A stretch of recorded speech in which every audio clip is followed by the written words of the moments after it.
Okay, headphones.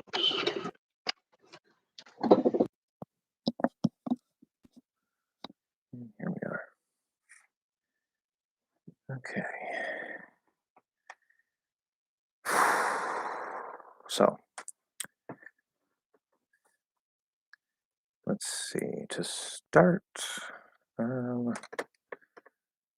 we have the 1,000 subscribers special coming up. Depending on what happens today, we might do that in the live stream. Let's see. Let's go to my comments. So we're waiting for people to get here. I'm going to bring up some recent questions. If you're watching this in the playback.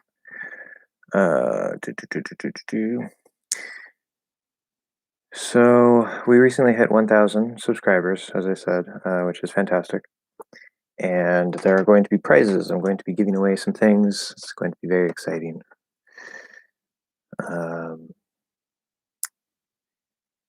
Okay, let's see. Yeah, a lot of good comments recently about the logic of prepositions, the black cat story, listening analysis lesson. Not a whole lot of questions, although wait, these are ones I haven't responded to directly. Okay. So we had one question recently. A user by the name of Y, just the letter Y, asked the question about love of truth. He found this phrase, love of truth. And it was on, he saw the lesson about the logic of the preposition of, and he wanted to know what this means and how you can know what something means. Is it with prepositions? Is it context? Do you memorize the grammar? What is it?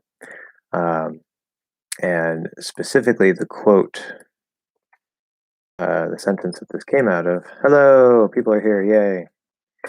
I'm just talking about this thing, so I'll finish this up really quick. Love of truth is the core of this man's philosophy. So this was a question I got recently about the logic of, and the answer is that love is not part of truth. Just like if I love my car, that's not part of my car.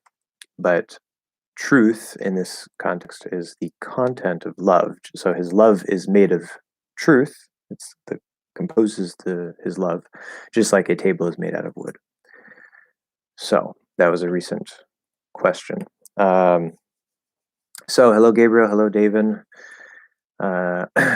Showing up early, which is good. I don't know if you saw my short little video I sent out this morning talking about the 1,000 subscriber special.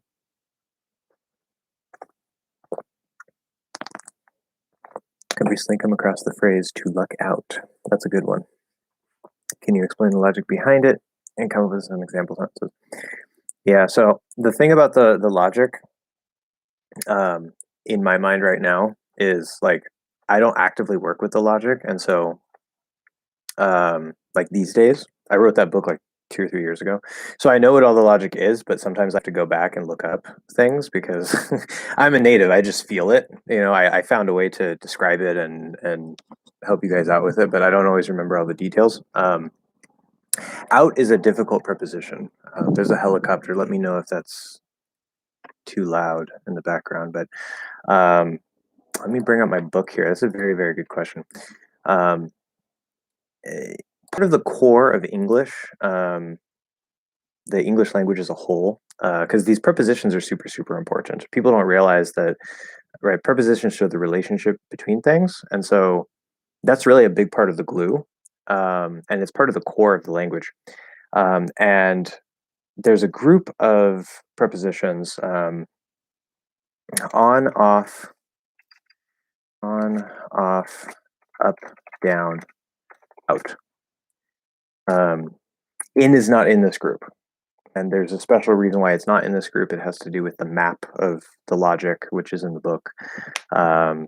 we won't worry about that. But these 5 prepositions are the core of the entire language. If you can master and feel these 5 prepositions, your understanding and feeling of English is going to be amplified. But and there's various reasons for that. There's a lot going on under the surface with all of these. A lot going on, but that also makes them more complicated. Let me see here. Where is my book? That's a good question. Logic, workbook, logic, something. I don't even know. My my desktop, my file system on my computer is just so crazy. Like every year, I just create a new folder and put everything else from the previous year in a. It's like desktop 2018, desktop 2019. So I'm not very organized. I see the workbook. Where's the logic book? There it is. Okay. So I just need to refresh myself on the logic here, the keyword. Out is super, super tricky and super abstract. It's actually very simple and straightforward. It's just, it's so abstract. It's like the second most abstract preposition after by. Let me see, out, out, out, out, out. That doesn't help me.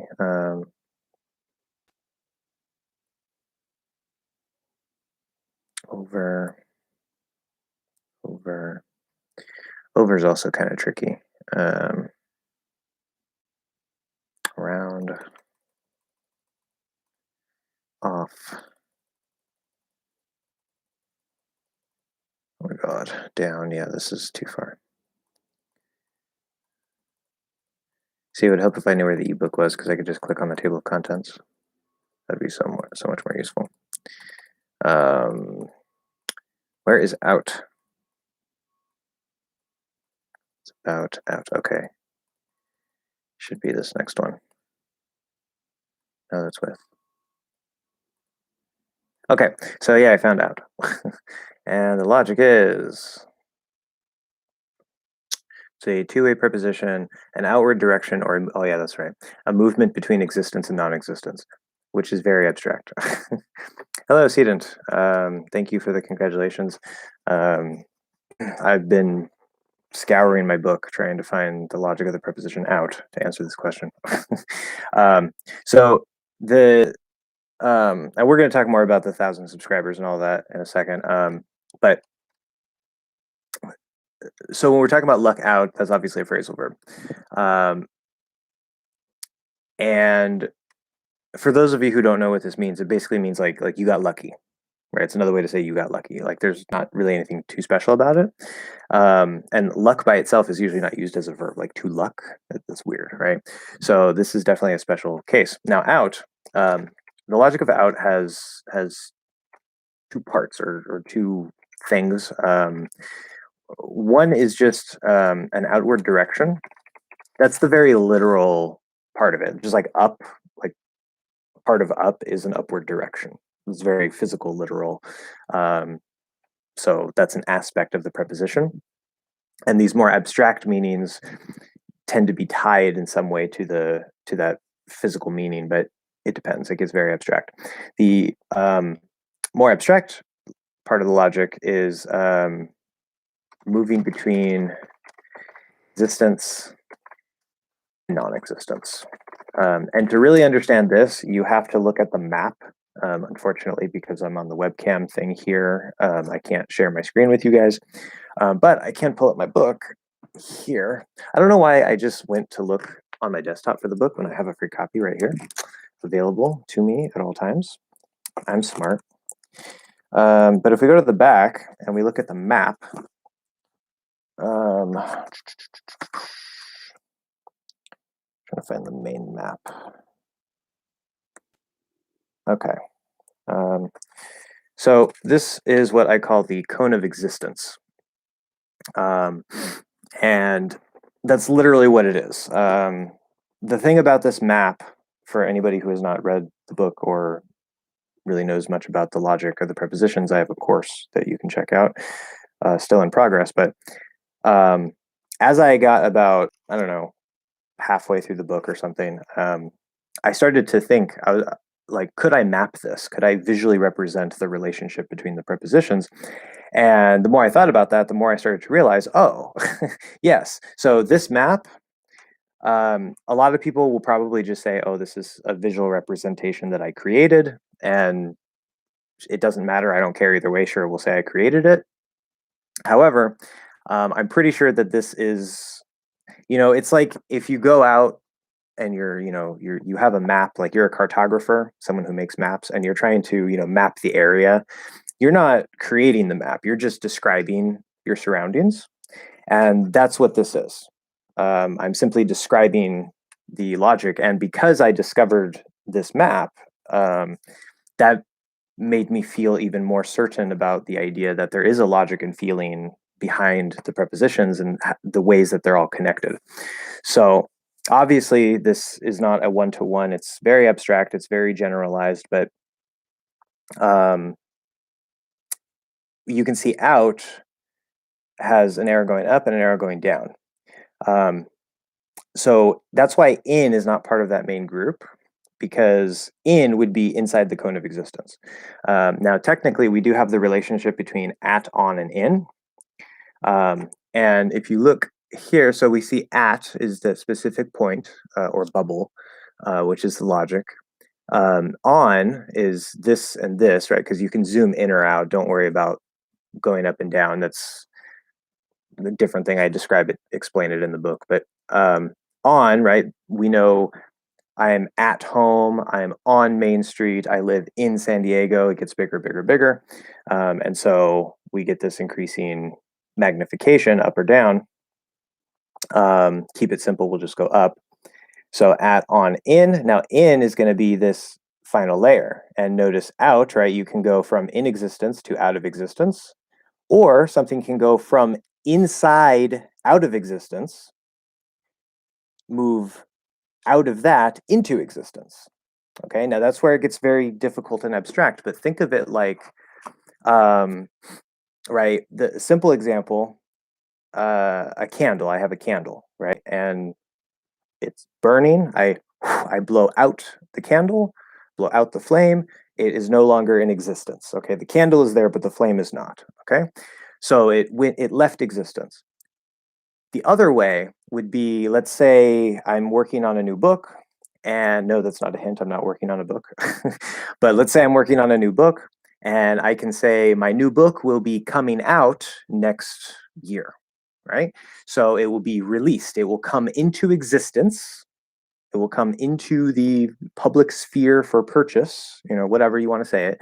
There's many different ways. Existence is a very, very abstract term, and depending on the context, existence can be replaced by a number of different words. But that's the idea, right? So the book did not exist. I wrote it, and now it came into existence, and I release it out for people to buy. Okay. So out goes both ways. And you can be inside existence or you can be inside non-existence, which I know doesn't seem to make much sense, but as I said, it's very abstract. Just read more in the book if you want to know more about that. Okay, so with luck out, I know this is a long way around. Oh God, this is going to turn into a logic of preposition live stream. I'm not prepared for this, guys.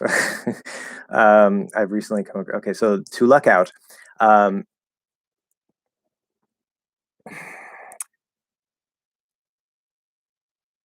Since we don't use luck as a verb, this is a special case. So to luck, okay, we'll say it means like to have luck. Basically, that's the idea. You're having luck. You're getting lucky. Okay, then the out. This is a really interesting one. To luck out. To luck out. Sometimes I come across cases that I really have to think about. I've never found an exception because usually once I think about it for a while, I can find a way that it fits. But some of them are very, very difficult to pinpoint. Let me see. There's a cat, and here she comes. Oh, I'm just gonna get on the keyboard. I don't know what that was. Okay. Yes, you get to see the cat. Okay. usually I look at the groups. So this is one reason why I broke them into groups, because the groups, both for your guys' understanding and learning, as well as my sorting out of what the logic was, it was very helpful to divide out specific groups of meaning. The first group is an outward direction. It's very literal. Second group, oh yeah, there's only two groups here. The movement between existence and non-existence. There are many different types of examples here. So it's too cloudy tonight. I was hoping the stars would be out, meaning visible. Okay. Is his new book out yet? I already talked about that one. In baseball, 3 strikes means you're out. You're out of the game, right? You can't, well, not out of the game totally, but you're out for your chance to hit the ball at the moment. After such a long day, I'm really tired out. Okay, so the out is optional, but I'm really tired out. So it's like all my energy has left me. It's gone out of my body. Yeah, I know, right? Okay, look out. That's the phrasal verb, look out. So you want to put your attention, your awareness outward, right? You need to scan danger. Look, right? Look outwards from where you are. Get out of your head. Don't be thinking, pay attention. I've been going out with my girlfriend for 3 months. So to go out with somebody, there's a number of reasons why we use that. Has to also do with the active state, positive active state, the logic of on. Keep out, stay out of the basement. You are out of it. So you do not exist in the basement and you want to remain outside of the basement. Et cetera, et cetera, et cetera. Look out. Okay, so I would describe luck out. The cat has come to help me. Yeah. I would explain luck out depending on the context, because, like, let's say, for example, because it could be. I mean, it's a good thing. Obviously, you got lucky, but let's say you were trying to avoid work, right? Like you had to do the dishes, and I don't know, your sibling gets in trouble and they have to do the dishes now. Okay, so you lucked out because now you don't have to do the dishes. So you were in a situation. Yeah, this is exactly it. Now I got it. You're in a situation, and it's a situation that is probably negative, and then you have luck, right? Something lucky happens that changes the situation. And so now you are out of that situation and into a better situation, right? That would be the idea. So it's a change of state. And that, again, that's directly tied with on, off, up, down as well, but in the background.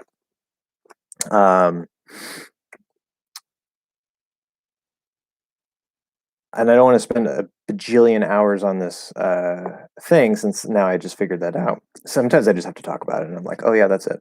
I hope that makes sense. If that doesn't make sense, let me know and I can maybe try to explain it a different way, but come up with some example sentences. Why? I mean, I basically did that, but yeah, I don't know.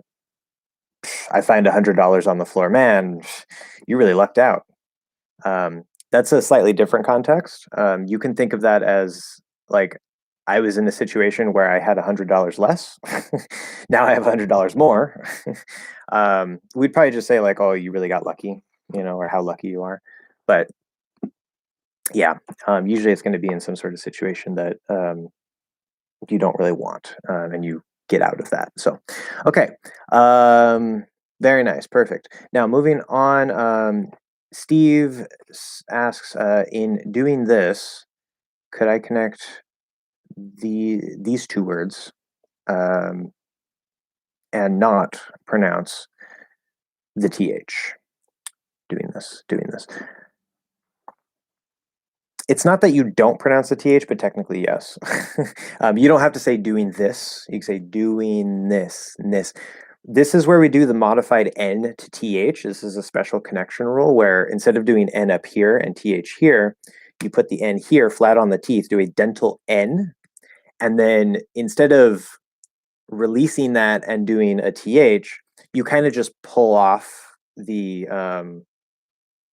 your tongue off of the teeth, and it will be interpreted, it'll be interpreted pretty much as a th. So doing this.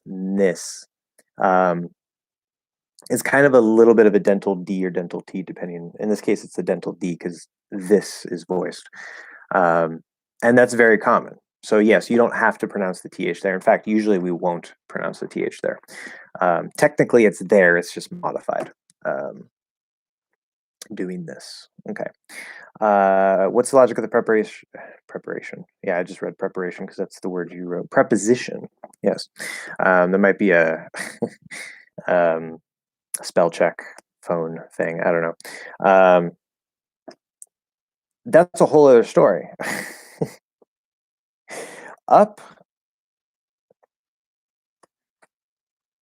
I mean, I'm gonna have a lesson for that. Um, Probably at some point in the future. It's not going to be anytime soon because I'm trying to go in order based on the order in the book because there's the reason why I put a particular order in the book. And so right now I've been stuck on 2 and not really doing anything with it because 2 is such a very, very large chapter. Um, but people are asking more about the prepositions, and so I want to make those lessons.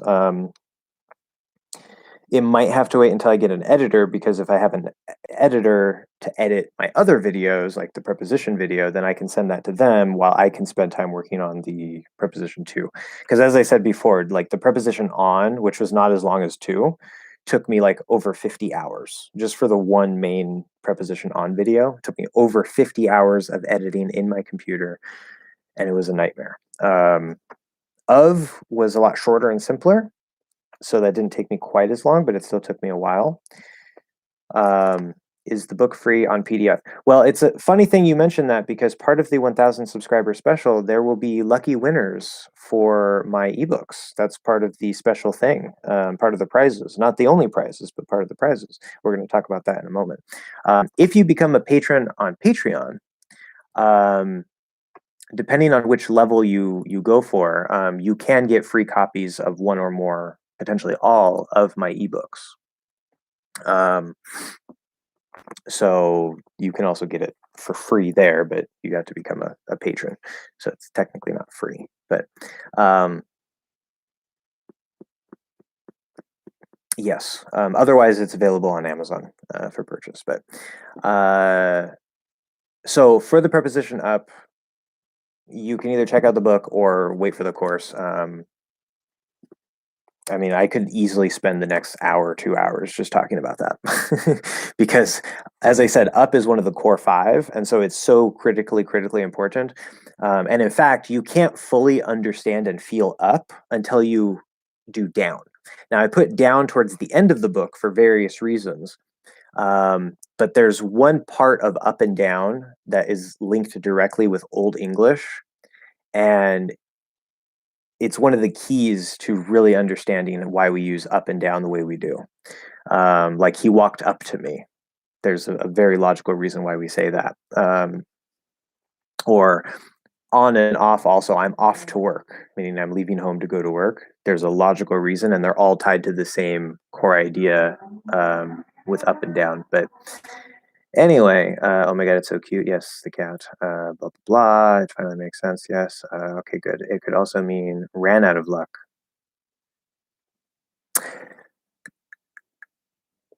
No, I have never heard luck out be used with the meaning of run out of luck.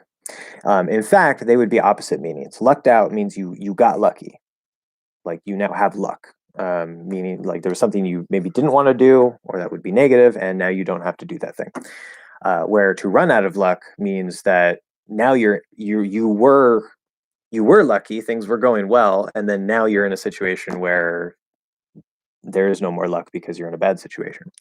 Um, so yeah, that would be completely the opposite. Um, and that's one of the tricky things about phrasal verbs and about the logic of the prepositions is like we're using the same exact preposition out and out, but because we're changing the main verb to run out means you no longer have any, where luck out is a special case meaning you're getting luck. So we actually get the opposite meaning, even though it's the same preposition. and things like that happen. It's very strange. It's not just like on is the opposite of off all the time. Sometimes down is the opposite of on. There's all kinds of very special, crazy cases, and it makes it sound complicated. It's really not. Um, it's complex, and it takes some time to go through and build the feeling. This is sort of your shortcut to build the feeling. Um, but it's messy. Language is messy. So I can only do so much, right? This isn't a magic bullet that will magically make everything go away, but it will take you extremely far and help you start spontaneously using prepositions properly, including in phrasal verbs. Now, for that, you probably also need to use the workbook because you do need some practice. Like this will give you knowledge. Without the practice, it's not going to be as effective. That's why I made the workbook. But yeah, it's messy. So is there some way native speakers may simplify the THS consonant cluster in myths? Yes. Drop the TH. Just drop the TH. That's how we simplify it. So instead of saying myths, we'll say miss. There are many myths out there. Now, there's a little bit of a range there where fully clearly enunciated, fully pronounced, you're going to hit the TH, you're going to hit the S. It's going to be nice and clear. Myths. And we hear that transition between the TH and the S. You can go straight to an S and drop the TH. That would be the sort of simplified, reduced version. And you can go anywhere in between. So you might have maybe your tongue gets a little bit of the TH, myths, okay, myths. And it's like a light TH to S, and we might hear a bit of a transition between the two. But especially if you're speaking quickly, I can say, there are many myths out there. There are many myths. Might hit a little bit of a TH, might not, doesn't matter. But if you're speaking more slowly and clearly, you want to remember, you always want to make sure that you hit that. As soon as the more you slow down and the more clearly you start speaking, you're going to undo these simplifications because the simplifications are for speed and laziness. That's one reason why English pronunciation is so complex, because the faster and lazier you speak, the more things can change within certain boundaries. So, hello, my lovely teacher. I have a question for you. What is the meaning of nap? Yeah, so welcome back, Habib. I remember you from, I think it was last time. Thanks for joining us. What is the meaning of nap? It probably has a couple meanings. The basic meaning, and one that comes to my mind immediately, is it's like a short sleep. So like in the middle of the day, you're really tired, you go to sleep for 30 minutes, maybe an hour at the most or so, and that's a nap. Okay. Some languages have a term for that. Like in Spanish, it's called a siesta. But in English, we call it a nap. And you could do nap at any time, really. It's just usually it's going to be in the middle of the day. So a temporary, well, all sleep is temporary, but a short-term sleep to rest, to sort of recover. Yeah. So babies often nap, right? You often put the baby down for a nap, we would say. Very good question. Any other questions? Because I can start talking about the special, subscriber special, if you all are ready for that. I don't think you're ready for that. You can't handle it.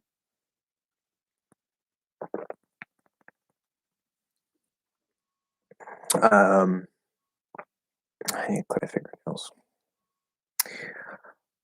Is AO? See, when I see AYO, I mean, I really have no idea how I would pronounce it necessarily, but my first reaction is to say IO instead of AO. So that's interesting, but still used today. And how did native speakers turn "Hey you"? Huh, weird. You mean like AU? I don't think I've ever heard anybody say "ayo," meaning "hey you." That is very strange. Um, I can imagine people like kind of like how, well, no, it wouldn't mean "hey you," but kind of like how when you answer the phone instead of saying hello, you can say yellow. Um, if like you see somebody, and I mean, I guess it is kind of like "hey you," but some people will like, say they see a friend and they'll be like, "Ayo, ayo," and it's maybe I'm wrong. I never interpreted that to mean like "hey you," but it's just kind of like a sound. Like I just thought it was like a sound to say like hi, not necessarily like "hey you" as a reduction of those two words specifically. Um, Sort of a weird little hi. Um, you heard it in a rap song. Okay, so that might be why.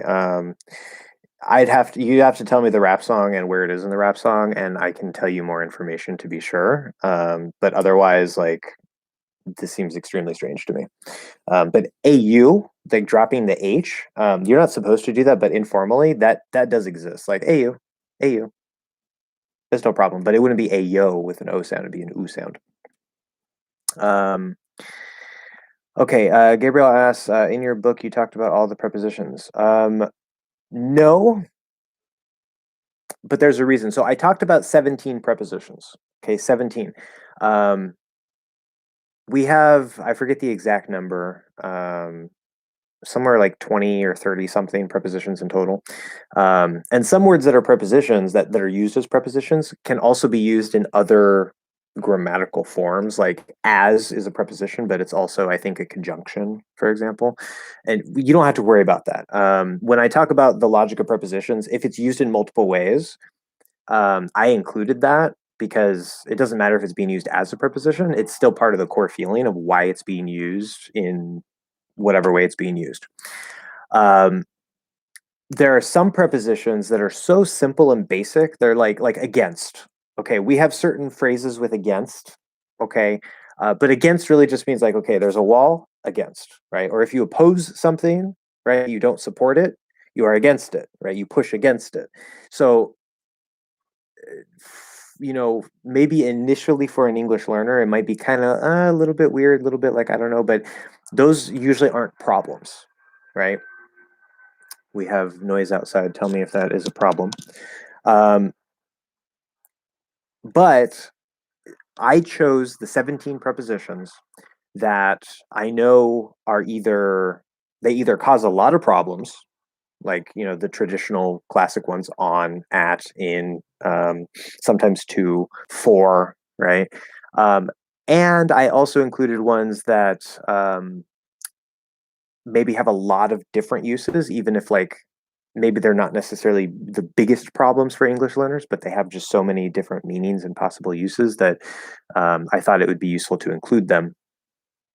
So I would say it includes the 17 core prepositions that you will get the most benefit from, and the remaining prepositions I didn't really talk about. The only one that I probably should have added was as, because as is actually really important to the core of the language.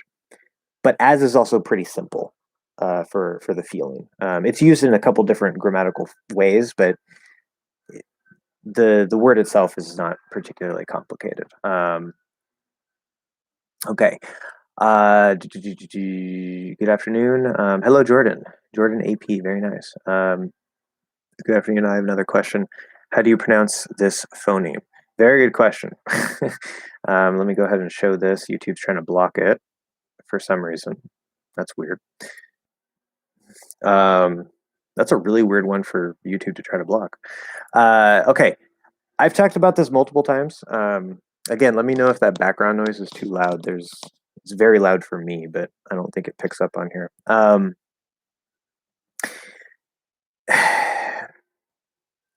I have several lessons about this, and there's a main lesson which is called the schwa. Now the schwa is the upside down e, right? It's the lowercase upside down letter e. That is what is actually the schwa. However, in English, especially in American English, That little upside down E that is the schwa, and this upside down V symbol, or A without the line, however you want to call it. This phoneme that you're asking about is the same basic sound as the schwa. And to a native speaker of English, I know that technically they don't sound exactly the same, but to a native English speaker, we recognize them as essentially the same sound. The way that I describe this, and I'm going to be making a lesson about this, is that the sound, like some, or, yeah, it's so loud, or what, okay, it's a little more open, but if you are speaking, if you're going to say a word that has the schwa, like of, and you say it nice and clearly, you're going to open more into this upside down V phoneme, okay, of. On the opposite side, if you say a word that has the upside down V phoneme, even if it doesn't reduce to a schwa normally, if you say it quickly and more lazily, it will become a schwa sound. So instead of saying some, if I say some, it's just a schwa. Okay. Now this is separate from if the schwa sound, the actual upside down E, is used as a reduction sound from some other sound. Okay.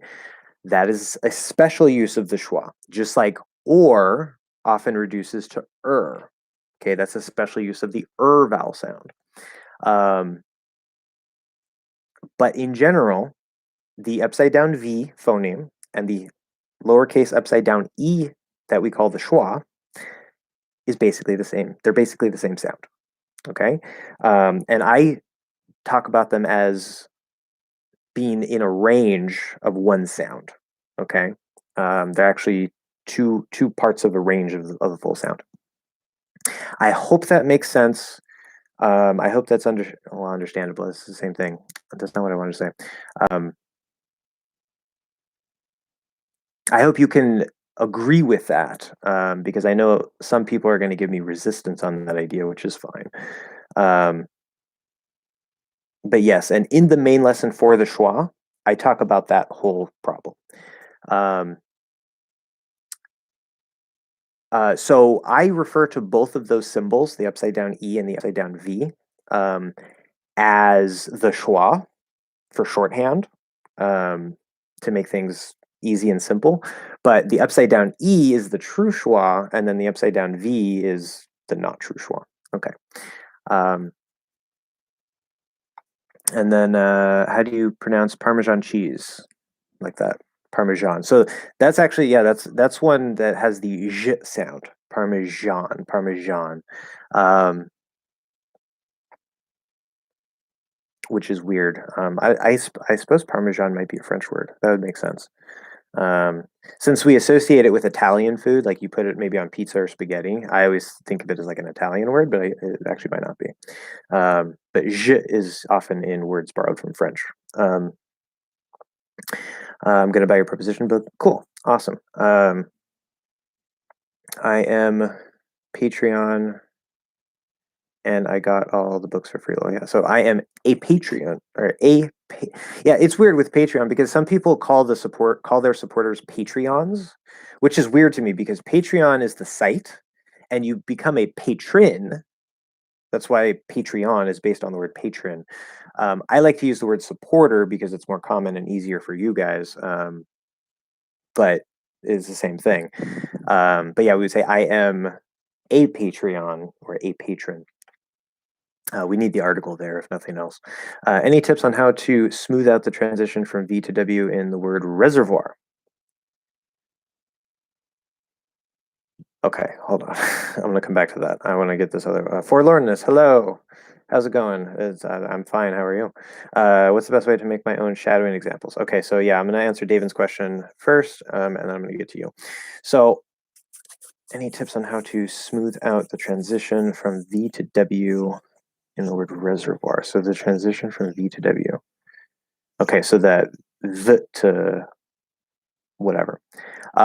Yeah, there's actually a couple ways to say this. So you can say reservoir, whereas voix, and that's a good thing to practice, especially if you have trouble with V or W, because if you can transition from V to W, then it helps you to actually sort of separate the sounds out. It might be counterintuitive, but It could also make it more confusing for you if you don't have a solid grasp on that, but it's not that difficult. You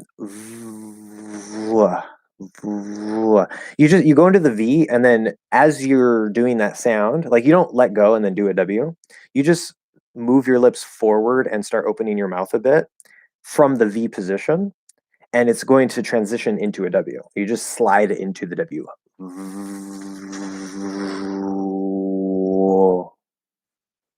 Not that difficult. However, you can also say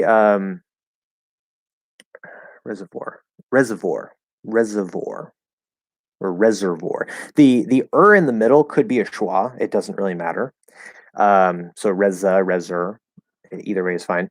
But instead of saying voir, or vor, reservoir, you can say it that way as well. You can drop the W sound and say reservoir, and just go from V to an R colored O. So there's actually more than one way to say this, and whichever way is easiest for you, just pick that one and go with it. Okay. What's the best way to make my own shadowing examples? I thought of taking a podcast episode or a video and trim to 5 to 10 seconds each until I get someone right. Yeah, so there's no right answer here.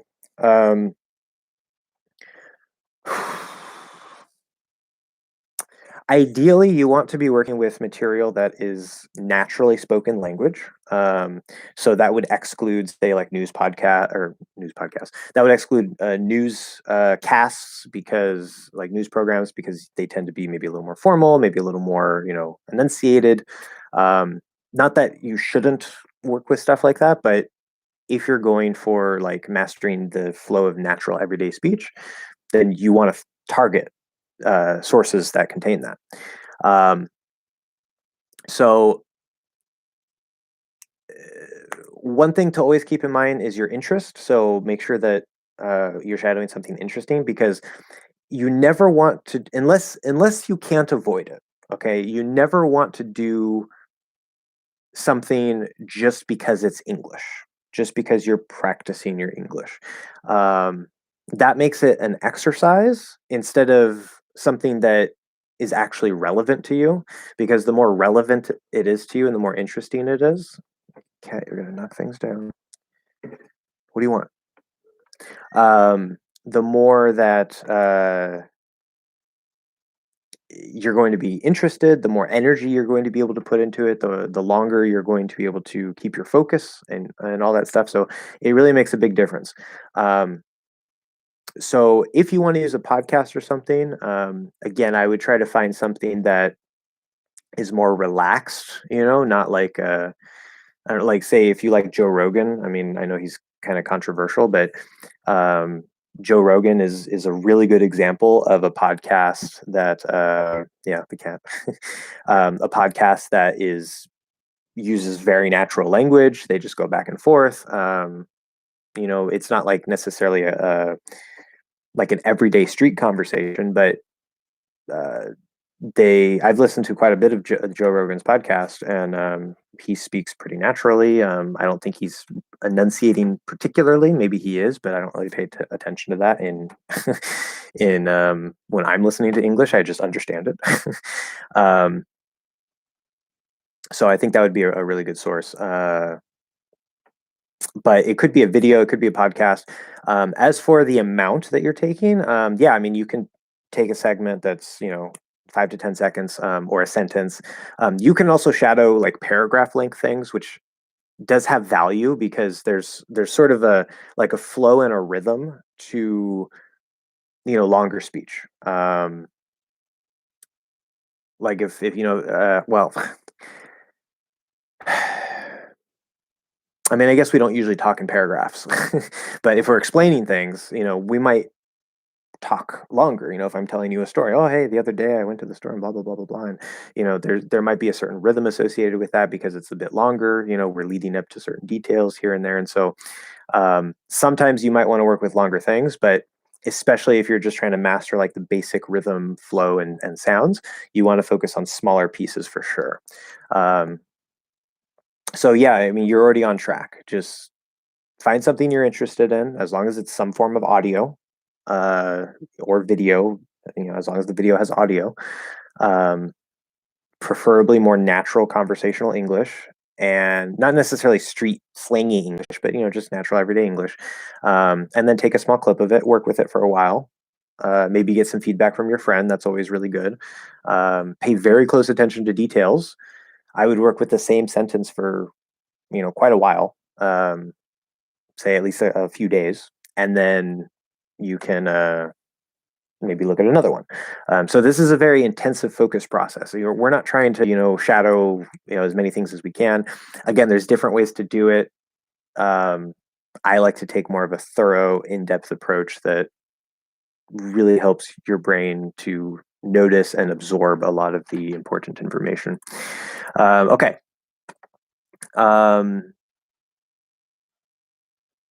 Is there a word or a phrasal verb in American English for when people collect money to buy something? In British English, club together to buy something. Yeah, I think I may have heard that in British English before, and I was like, what? Definitely not American English. Is there a word or phrasal verb in American English? People collect money to buy something. To pitch in or to chip in. Pitch in doesn't have to be money. That could be effort, like you're adding to the work. Chip in could also be used with that, but chip in is usually used more specifically for money. So pitch in could kind of be both, but it's more general, where chip in tends to be more focused on money. To chip in, and there's a reason why we use now. Pitch is probably based on like a pitchfork, like when you has the three things, and you're on a farm with hay, right? Horses eat hay, and you transfer it with the pitchfork. You move it around. So it's probably pitch in because you're putting some effort or money into a collective thing. So the in would be the collective part. And then chip in, obviously, it's a small or relatively small amount compared to the total. And chip is a small piece of something. So you're chipping into the collective amount. So yeah, very good. Very good. We might have some other ones, but those are the ones that come to my mind. Collect money to buy something. Yeah. Okay. Do Americans with an S, which is a Z sound, do Americans release the T sound like in the phrase baked cake? Good question. So I just did right there, baked cake, baked cake, baked cake, baked cake, baked cake, baked cake. If we're enunciating for sure, there's supposed to be a T there because the T and the K will clash, right? They're both stop sounds.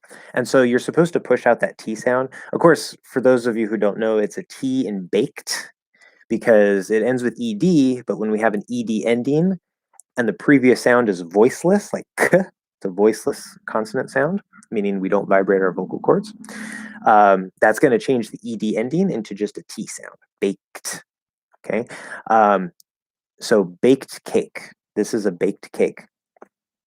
And even at faster speed, it will come out that way, but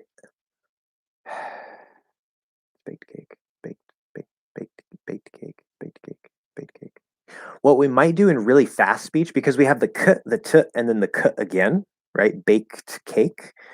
And we don't like that. So we need that T there to know that it's past tense, because if we drop the T and keep the first K, then it's going to sound like present tense. And maybe the context will help with that. But if I try to say this really, really quickly, what I tend to naturally do is I'll drop the K, the first K in bake, or the K in bake, keep the T, push that T out, and then push out the K in cake.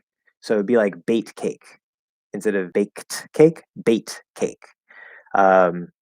And at fast speed, that's going to be interpreted as baked cake.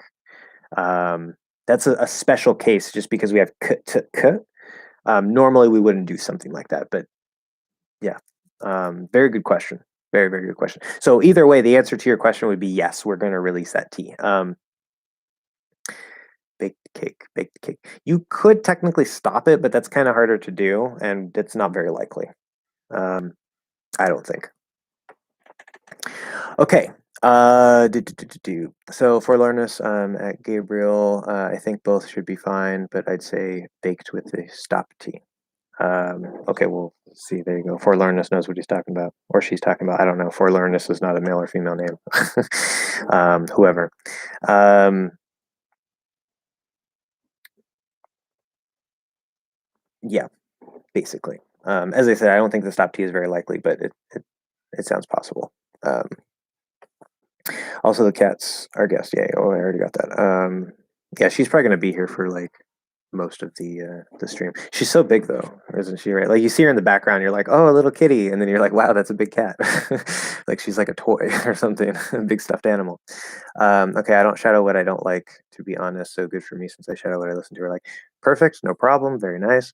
Um, and actually, I thought of a good way that I want to demonstrate shadowing to you guys because um, I was thinking of maybe doing it like where, maybe I take something from Spanish, but I already, have pretty good Spanish pronunciation. And then like, okay, maybe I take something from another language, but it's like it's not English. It's like you guys don't know what I'm saying. It's just a bunch of sounds.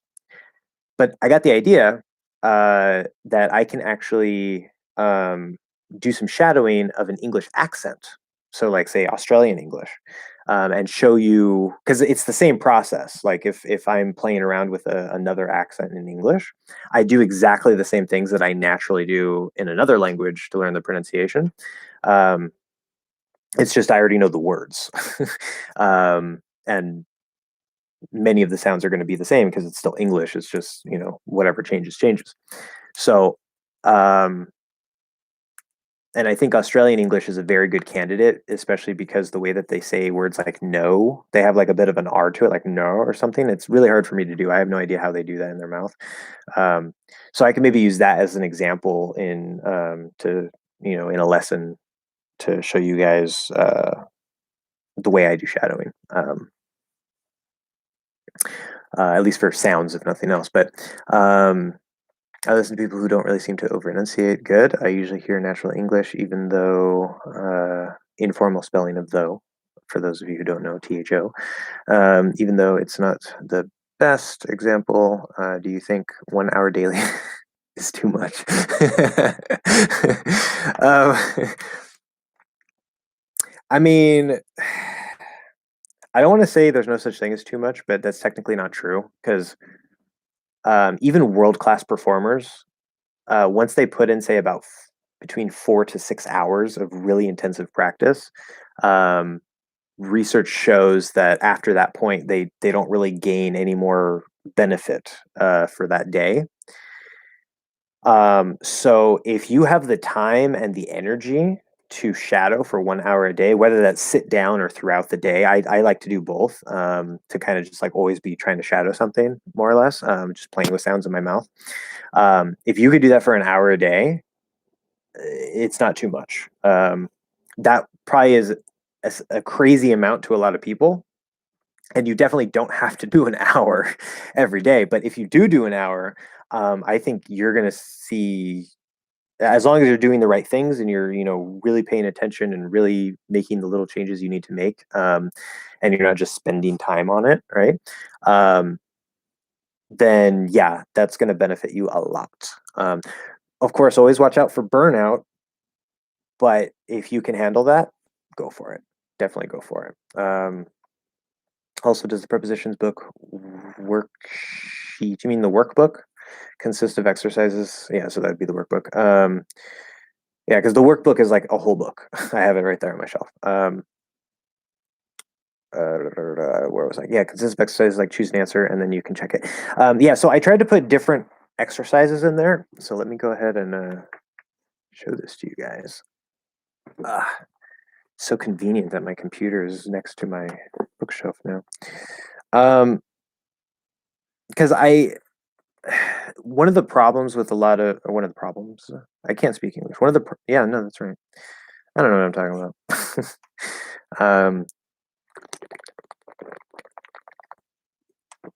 I blame the monster. It's making the molecules in my brain go too fast. One of the problems with many exercises that you find online for grammary things like prepositions, it's usually like you have a blank spot and maybe you have like an option between two things, and sometimes that's really useful. Like, but it's really hard um, to come up with static exercises that are really, really useful and potentially powerful. So I tried to create a bunch of different types of exercises, and based on different areas. So like first we have confusing prepositions. And so we have in verse on, and there's 5 questions. Okay, so you're in/on my chair. So which one? And sometimes it's a trick question, right? Because this particular answer, it could be both.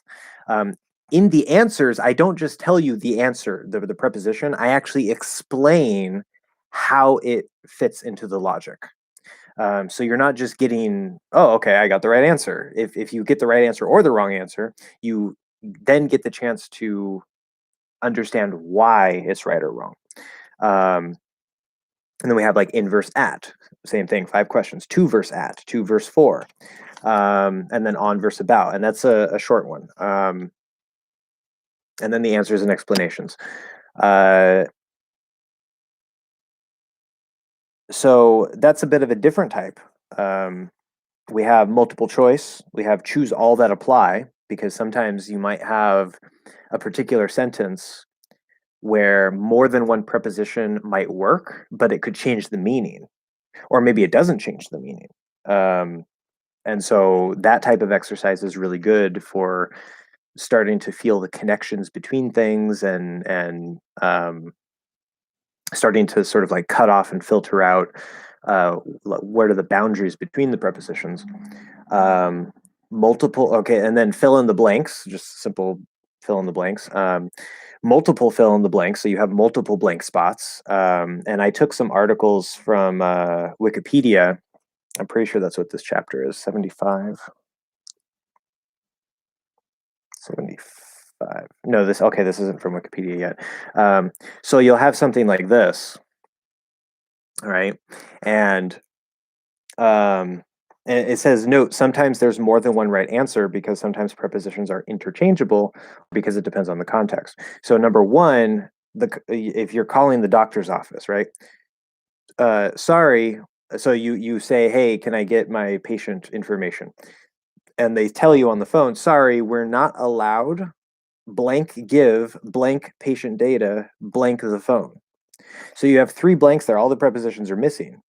And again, because sometimes there's more than one possible right answer, you have to really try to think, okay, what are all the possibilities that could go in each spot? And this can get, it can be a very difficult exercise. So that really helps to test you, right? We have replace the preposition, where you have a sentence where the preposition is wrong. Prepositions in real contexts, fix the preposition. Prepositions in real context, add the prepositions.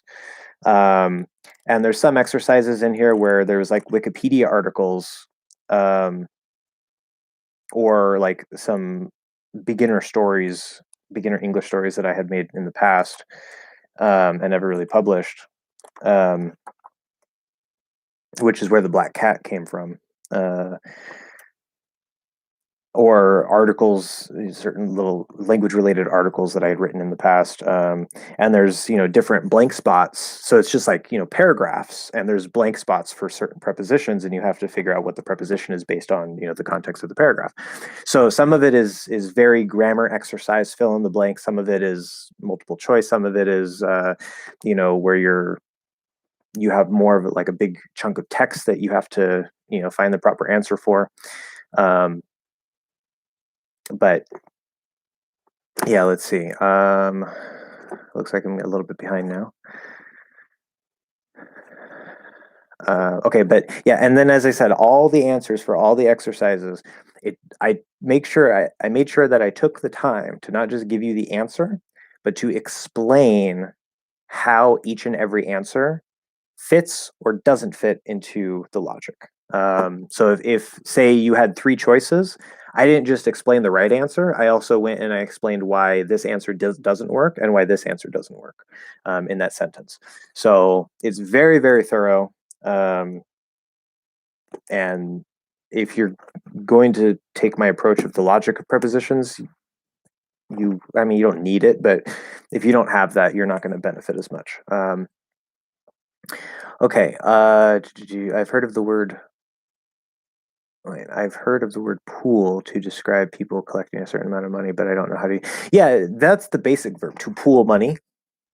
So pool obviously is like a body of water, and if you pool money, right, you're sort of putting money into a collective thing, so it becomes like a body of water. It's very abstract, obviously, but that's the non-phrasal verb. Just the basic way. Instead of chip in or pitch in, you can pool money together. Um, Australian, no. Heck yeah, I've been there. The most Australian thing about that, I know, right? Like, and I have no idea. I haven't sat down and intensively tried to master it because I know that I can. But like throughout, say, the last 5, 6 years, I've sort of like played with it a little bit in my mouth when I hear it. Whenever I hear an Australian say no or another word that uses that same sort of R sound or whatever. And I can't, I have no idea how they do that in their mouth because when I try to do it, I'm just like, that doesn't sound very good. um, but yeah, there are words that contain, because words contain, um, so it's plural. S, which some of them are pronounced, that's supposed to be a T, pronounced, but ed ending as S and others as Z, for instance. These, how do you know when to pronounce it like Z or S? That is a very good question and a very common question. And I'm going to give you the same answer that I give everybody else. Open your ears. Open your ears and practice, practice, practice, practice, practice, practice, practice. Conversation, talking to yourself. When you notice somebody say it, repeat it. There's no like 100% rule. What commonly happens, not always, this doesn't explain every case, but what commonly happens, the sort of rule that you might help you a bit, is that if the sound, excluding vowels, because all vowels are voiced, excluding vowels, if the sound before the Z, so if the consonant sound before the Z is voiced, then, or not before the Z, sorry, before the S. If the consonant sound before the S at the end is voiced, then the S will commonly, but not always, change into a Z sound. And that's because of the influence of the voiced sound, because Z is the voiced version of S. So it's a little bit easier to keep the voice going and just change the written S into a Z. Um, but we don't always do that. So that's my approach to teaching is that, and my philosophy towards languages is that some rules are very useful, especially the really big rules that give you the most benefit. But outside of that, there is way too much emphasis in language learning and in general skill learning, like music or whatever. There's way too much emphasis on memorizing things and rules and knowledge. And there's very little, or at least not enough emphasis on actually the skill, the active listening, interacting, using, whether that's with someone else or with yourself, it doesn't matter. And the way that we natives, right, the natives of any language, we hear it around us constantly. Now, you don't have to do that. You can create an immersion bubble. That's a whole different problem. But, as a native, you hear it around you constantly and you start playing with it in your mouth. And eventually, you just get used to what is what, right? So, a native speaker would never say this because they've never heard anybody say it that way and they've never said it that way. It's just always this, right? That's just how it is, and you have so many multiple exposures to it and multiple times that you practice saying it that it just becomes natural. It just comes out. um, so for little details like this, um, practice, practice, practice, practice, practice. Okay. And if you ever find a case where you're like, oh, I thought that was an S, and you find out that it's a Z, just say it a million times with the Z. you know, it doesn't have to be all at once, but it's an ongoing process, especially if you learn things wrong in the past because of the horrible way that languages tend to be taught. You might have to unlearn some things, unfortunately, but that's okay. It happens. Um, I hope that answers your question and that is a useful answer. But that's my answer. So S is most likely to be in CE, ZSE. Also, S can be a j sound, like vision, ed endings, pronunciation depend on the precedent. That's a very formal way to say it. On the preceding, ing. Preceding.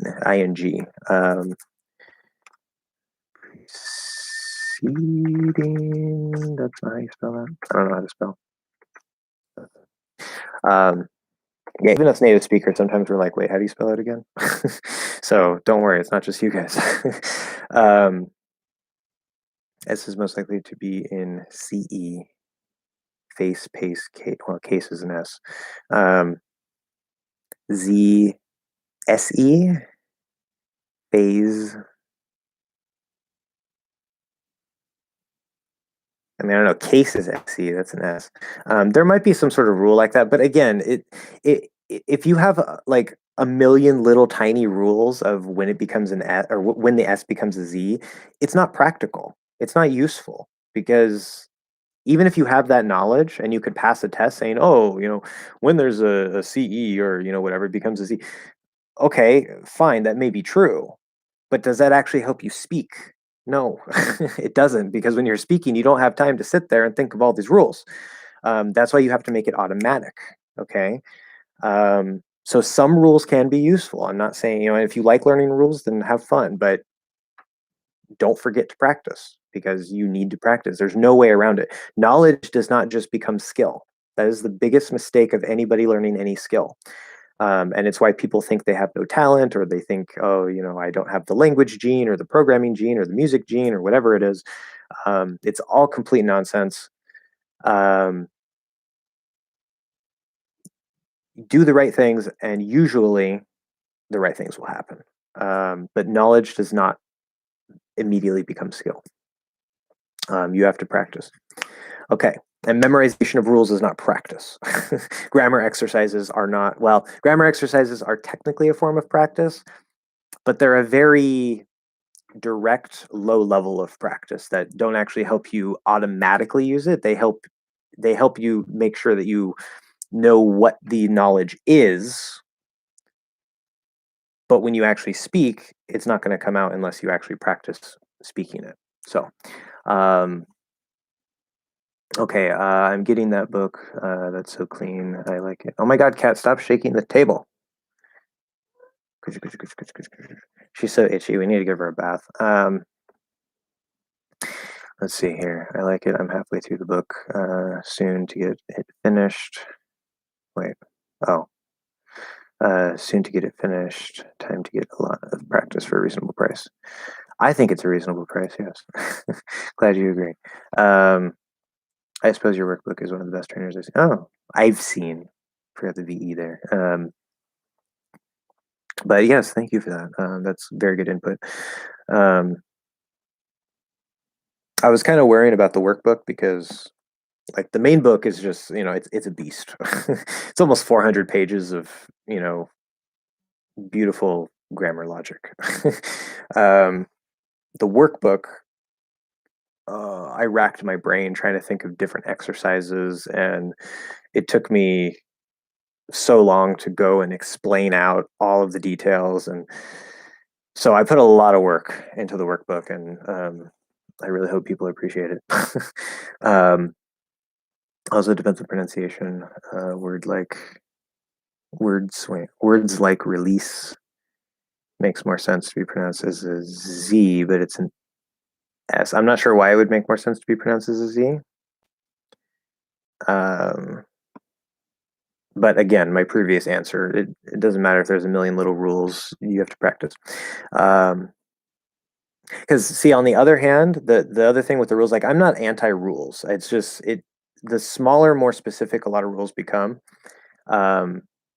the more of a waste of a time it becomes to try to memorize. Because even if you memorize all of it, it's going to help you actually use it quickly and automatically. That's why for prepositions, I take this approach of trying to build the feeling instead of trying to memorize a bunch of rules of when to use things, because I think that's much better. But you learned your native language. Yes, you had a baby brain. It's a little bit different, I know, but you learned your native language without memorizing a bunch of rules. And it is possible to learn a foreign language without learning any grammar. It's possible. It's absolutely possible. You don't need grammar. Is it the fastest? No. Is it the most efficient? No. Grammar can be a very useful tool that can help you learn faster and more easily if you use it correctly. But it's actually not necessary to learn a language. So, on the one hand, too much emphasis on grammar and not enough practice leaves you with a bunch of knowledge and no ability to use the language. Where, on the other hand, lots of practice with no grammar knowledge allows you to actually use the language and you don't have to memorize all these rules. So, this would, direct practice with no grammar study is better than a bunch of grammar study. Well, I mean, we're talking about grammar, I'm also saying pronunciation rules, whatever, it doesn't matter, any kind of rules, pronunciation rules, grammar rules. That's better than saying memorizing a bunch of rules, but then not being able to use it. And obviously, you want to have sort of a balance where you take advantage of the grammar and the pronunciation rules that are actually big and useful, give you a big benefit. But don't spend too much time on it because that's time that you could spend on actually practicing. Okay, anyway, Australian O is like British O, but the ending is like a California O, like in boot, kind of. Maybe, I don't know. I haven't paid that much attention to it. Now, if you mean O as in like that weird RO, like neuro or whatever, like that, I would definitely not agree with that. So I don't know if that's like just the regular O and not that special case. But that aside, yeah, it doesn't really matter. Brain played a trick on me. Yeah, that one, thanks. Okay. I don't know what I was talking about at that point. But okay, good. So let's talk about, if you have more questions, of course, I can answer more questions, but let's talk about the 1,000 subscriber special. Now, the thing about the subscriber special is we can do this right here live, provided I can find the proper tool, or I can make a video about it. Is Pratt a good idea to tune sounds on my own? Pratt. I have no idea what that is. Using formants and comparing them to the accent I want to have. Yeah, I have no idea what Pratt is. So,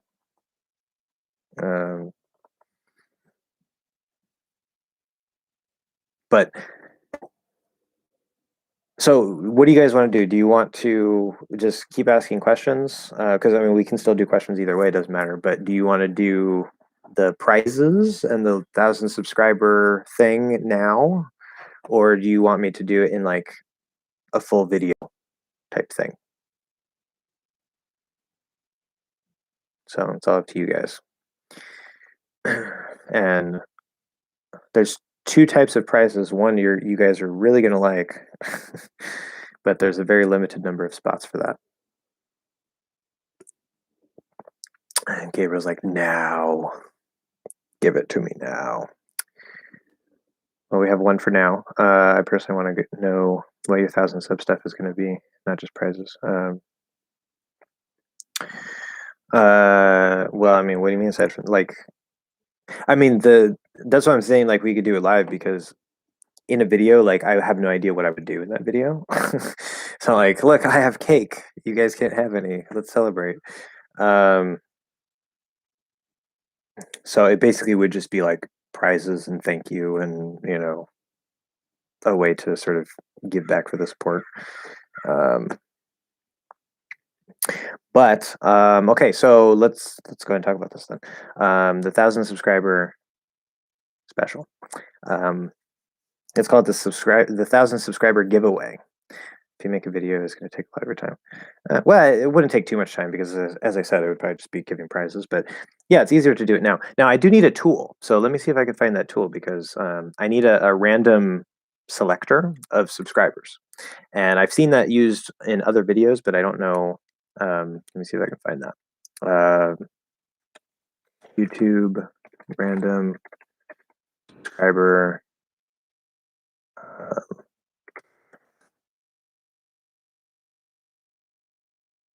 And spell subscriber, right? YouTube subscriber generator. I guess that's it.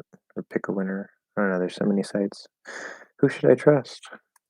See what else we have. Agree with that. Yeah. I don't know. I don't want to generate free subscribers. That's not what I want. I want to pick a comment. Except I don't want it to be a comment. I just want it to be a person. I think that's gonna work. Yeah, I might have to do it as a video. But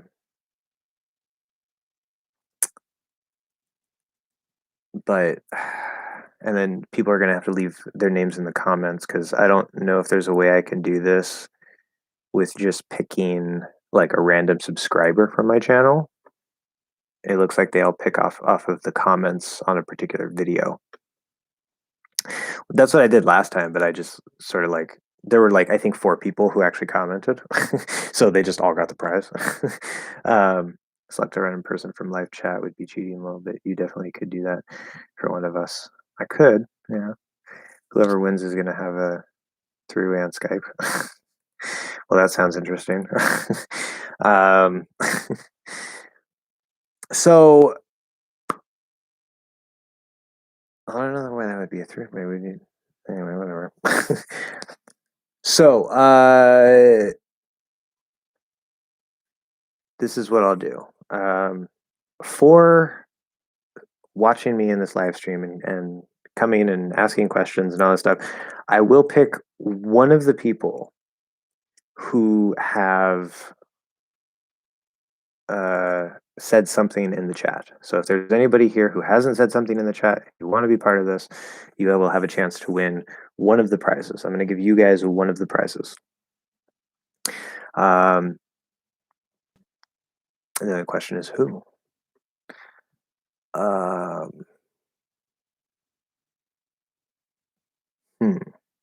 don't know how to figure that out. I wonder if the comment picker will work on a live chat. We can try.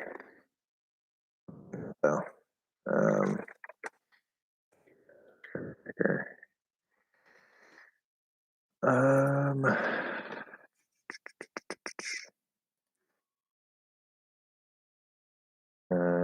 Anything goes.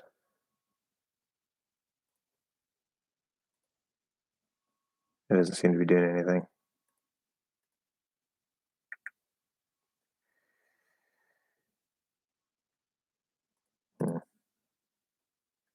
Yeah, it's not gonna work. Okay, so you fight for it. That's the solution. Just fight for it. Okay. Randomizer. See, random.org list randomizer. That sounds like what I need. Okay. So I need the name. So we have Gabriel, have forlornness, Haven, Sedent, Steve, who else? Is there anybody else who's commented? Oh, Jordan. I don't know if Habib is still here, but he commented. Jordan and Habib.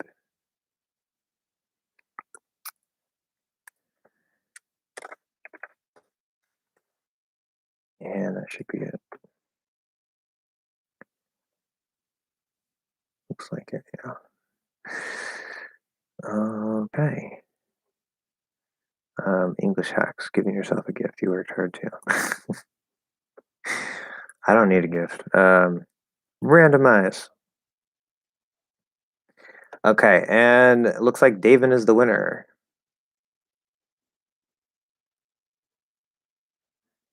That was number one. So now if David doesn't want the prize, then it can be passed to somebody else. So I put all your names in a random thing. I clicked on it, and David was the first one. So the prize that I'm going to give to you guys, the one prize that I'm giving to now currently David, is, which I know you don't want to pass this up. Yeah, it's a good question. If David left, then there, I have to give it to somebody else. um, but the prize that I want to give to you guys for being here is a free 30-minute direct consultation with me to work on your pronunciation or whatever. So, yes, basically a 30-minute class of sorts. Now I'm going to be giving away, I think, 5 of these, and I've decided to give one to the chat here. So if David claims the prize, then that's it. But if David does not claim the prize, I just said it, a free 30-minute consultation with me. If David doesn't claim the prize or doesn't want the prize, then I will randomly generate again, and we will pick a new winner. So we're just waiting to hear from David. Yeah, I know, right? Like, what luck? What luck? So David lucked out, but now, not here. So not so much anymore. Not so much luck.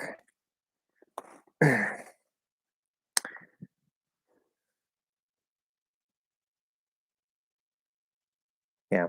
So anyway, we won't sit and wait. I'll give some time. I mean, we're still probably going to be here for like another hour or so. So we'll see if David comes back and responds. But in the meantime, yes, the 1,000 subscriber special thing that I want to do, I'm going to be giving a total of 5 spots away for a one-time free 30-minute conversation or consultation with me to work on your pronunciation or whatever it is you want to work on. I figure most of you guys right now are interested in pronunciation, so I can give you direct feedback on how you're doing your sounds and little changes that you can make based on what my ears hear. So there are 5 for that. One is going to be given during this live stream, so there will be 4 more, and I will find a way to randomly pick 4 subscribers. And what about group Skype meetup? Yeah, so that too. I'm going to come back to that in a second. The other prize that I'm going to give away, which is not as interesting or exciting, but I think is still good, is I want to give 10 winners, 10 people who did not get the free consultation. So 10 other people, which isn't much out of 1,000, but 10 other people, free copies of all of my ebooks. So the How to Learn a Language book, the Logic of Prepositions, the Preposition workbook, the Speak English Easily with the Black Cat Story and Tom's Horrible Day, and then of course my poetry book, which you probably don't care about, but you'll get that anyway. I think we should give him 10-20 minutes for him to come back. Yeah, we'll give a little bit of time. We'll see. But so those are going to be the 2 prizes. The two prizes. So again, they will be randomly selected. If I can't find a way to randomly pick subscribers directly from like some randomizer thing, then because if people have their subscription set to private, it doesn't even tell me that you're subscribed. So I think what I'm going to have to do Like it tells me my number count goes up, but it doesn't tell me who subscribed. So what I think I'm gonna have to do is actually make a video for the subscriber special, make the announcement, say leave a comment, and that's how you will enter for your chance to win. So we have a total of 14 because one is going away in this live stream. We'll have a total of 14 chances to win, 4 for consultations, 10 for free books, and we'll just see how that goes. Actually, low key better than when most YouTubers do money giveaway or something else. I don't have money to give you guys. I really don't. But I think that would be weird too. Like, I mean, I know money's useful, but I don't know. Like, I would probably feel kind of weird about that. Like, here's money. Like, it would also make me feel kind of like I'm buying you guys or something. Like, hey, subscribe so you can win some money. It's like, no. I mean, every once in a while I'll give away, some books or this or that or whatever, and that's to kind of give back to you guys. Um, I'm not trying to bribe you to subscribe or something, but this is so huge, such a big intellectual giveaway, I suppose. Yeah. But yeah, like, and that's the good thing because I haven't written a book in a few years. I think 2018 was when I published my last book, I think. And I do want to write more books. It's just I haven't gotten to it. But it's kind of nice that like I have those written because whether it's Patreon incentives or occasional giveaways to you guys or whatever, like I have something that I can actually give you guys to help you with your English. So that works out really well for me because I already did the work and now it's just like, here, have a copy.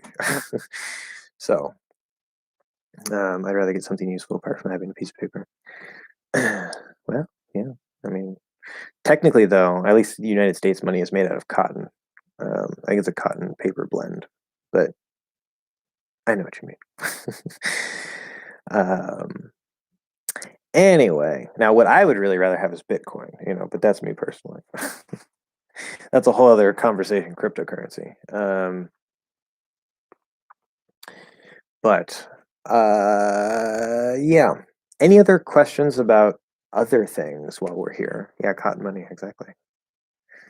It's like Cottonmouth, except you can use it to buy things.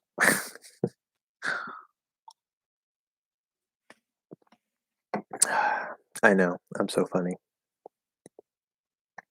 Except I'm not. Like I literally make the lamest jokes like in the universe. Like seriously. But they're funny to me. They're either really random and just sarcastic or they're funny to me, and that's all that matters. I don't really care. I need to clip my nails. Okay. So, anyway. Um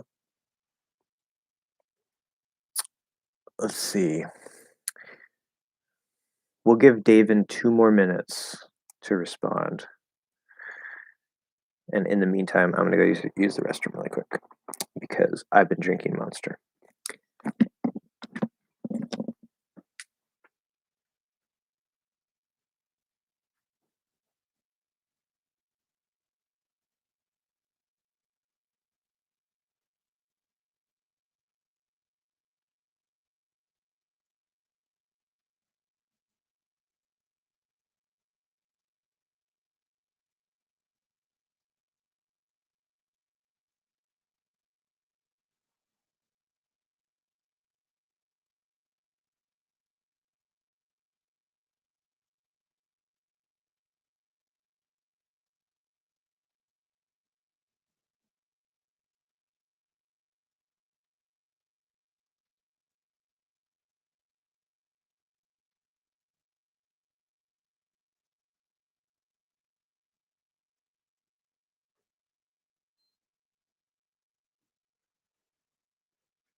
Okay. I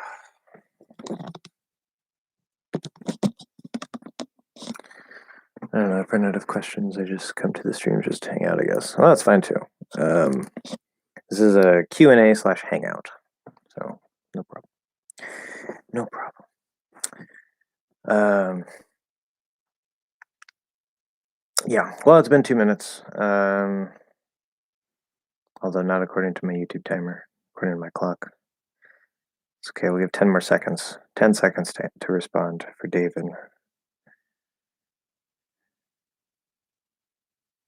And nope. Okay, so I get to pick a different person. Sorry, David. Back. No, I don't go back. Okay, good. Same names. Good. Randomize. Sedent. What are the odds? What are the odds? So Sedent is the winner. If Sedent wants the 30-minute live direct consultation, which I know he does. Of course, if he's still here. Holy moly! Yeah. Yes. Yeah, so excited. um, it works out. You lucked out. There you go. You lucked out, Stephen. So things. Yeah, we'll arrange that later after the conversation. With over Patreon, we'll set up exactly when we'll do that. Do you think speaking to natives improves anything but conversational skills and active vocab? Well, I mean, that's kind of why you speak to improve your conversational skills and active vocab. I mean, it also improves your active grammar. That's something that's not talked about as much. Usually, we talk about active vocabulary and passive vocabulary, but it's the same with grammar. Active grammar and passive grammar. But aside from that,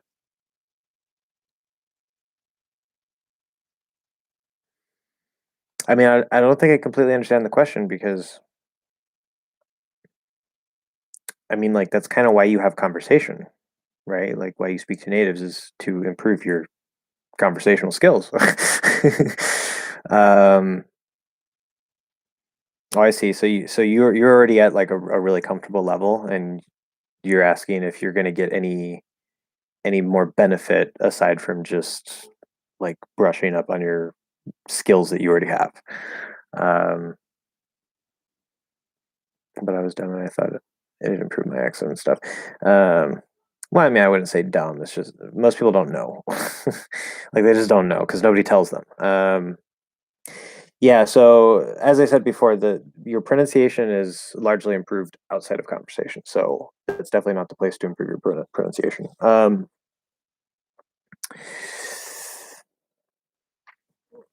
I mean, I don't think so. I mean, if you're very conversational, if you're pretty fluent, or you're comfortable, um, then I don't think it's going to give you much else because there's the pronunciation, which we know is improved mostly outside of conversation. Um, Activating vocabulary and grammar, that's part of conversation. But then the only other thing would be reading and writing, but that's a different skill set. That's based on the written visual part of the language. So I need to keep my relationship with my family. Yeah. So yeah, there you go. And I mean that's okay. Like depending on what your goal is and depending on what your level is, I mean you can pivot. You can change direction and be like, hey, okay, so I have this ability now. I need to improve this, or I want to work on that more. And you know, things change over time. So it is what it is. I almost never struggle with anything anymore. I only stop to look for a better word, which is part of learning, and my friends don't mind it. Yeah, yeah, exactly. Um, so there you go. Yeah. If improving your pronunciation is important to you and that's part of your goals, then I would say spend most of your time on that at this point. I mean, reading and writing skills, possibly, if that's also part of your thing and you need to work with that. But otherwise, of course, I mean, you can always reading can be extremely useful to help get you a broader understanding of vocabulary, whether active or passive, especially passive. So that's always useful. Um, Unless you hate reading, in which case, whatever. But yeah, outside of that, just work on your pronunciation and then, you know, learn words as you go. So, but more so the accent than the plain pronunciation. My writing is okay. People still can't tell that I'm not American, at least when I write. People can't tell. God, my brain is not working today. People can't tell that I'm not American, at least when I write. Okay. Um, that's good.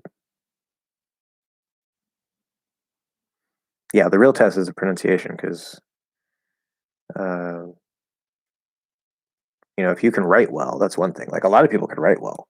Um, I've had plenty of students who, maybe their grammar, like in written form, their grammar may be pretty much perfect. Maybe a couple details here or there, missing articles or wrong preposition occasionally, but their writing is like super solid, on point. Um, but then they go to speak and they're like, uh, and like maybe they can kind of speak okay, but then like their pronunciation is, needs a lot of work or whatever it is. I missed your comment. Oh, sorry, I did. How did I miss that? Oh, because yeah. Sorry, I skipped over it. My bad. By the way, I looked up lucked out, and it also means running out of luck. What? Per Urban Dictionary. Urban Dictionary. Why must you betray me? Urban Dictionary. Urban Dictionary. Okay. Let's see. Because that doesn't make any sense to me. Luck out. Oh my god. Go away. Luck out. You experience incredibly good fortune in the face of impending disaster. Well, that's a bit exaggerated, but yeah. um, Bundle like Bernie, word of the day for January 27th. That's awesome.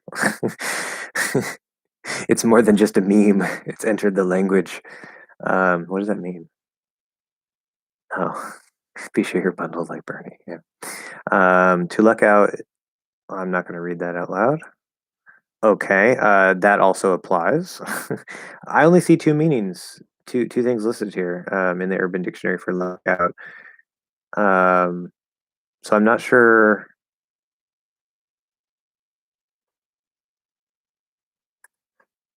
Like, do you have a direct? Ah, David, you missed it. You were the winner. You were the winner, but you didn't claim it. We had to move on. Yeah.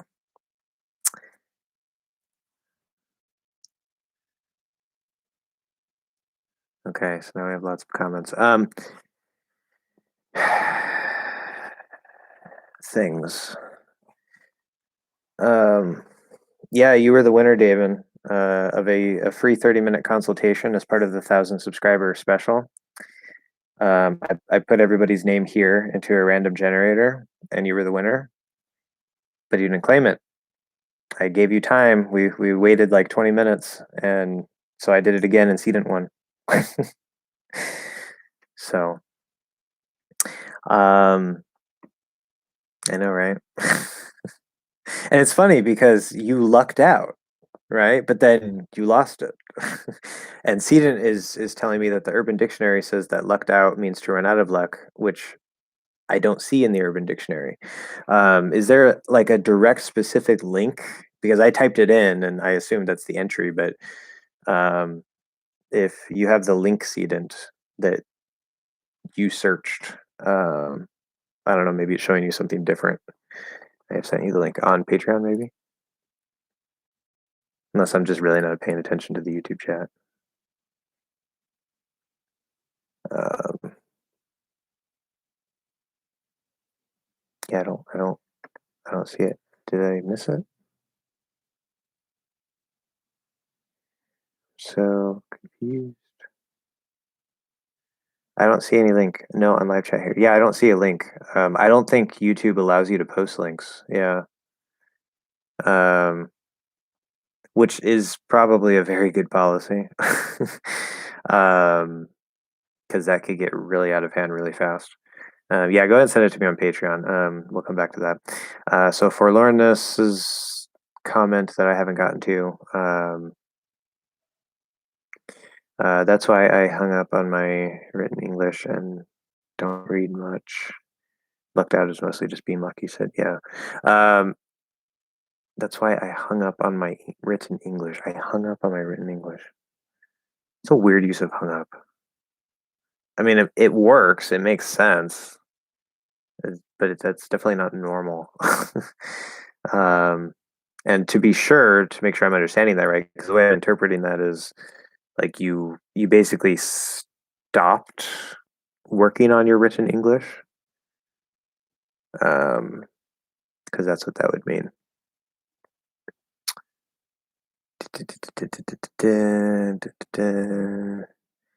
I know what I mean. I know what you mean when you're not gonna read that out loud. Yeah, I almost did too. I was like, no, that is not something that I want to read out loud. Always be careful in the Urban Dictionary. You want to print, yeah, blah blah blah blah blah blah blah blah. Just get them both in one call. Well, we're trying to do a Skype meetup, and I posted that in Patreon, and only C didn't responded. Nobody else responded. So we need more patrons. I guess technically for the Skype meetup, I mean, sure, you don't have to be a patron. You can join, whatever. But I know Cedent is, really he really wants this Skype conversation, um, and it will happen eventually. It's just it doesn't seem to be panning out quite yet. Um, I'm gonna head off. Have fun. These answers. Well, thank you. Okay. Well, thank you for stopping by for Learn This. I appreciate it, and see you next time. I hope. Maybe you'll be one of the other lucky winners out of the 1,000 subscribers. But um, rules are rules. Yeah. Okay. So Patreon. Let's refresh. I also have another message I have to get to.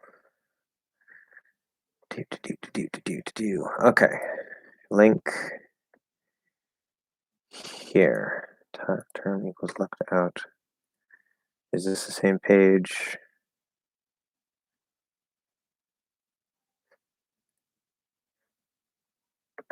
Interesting.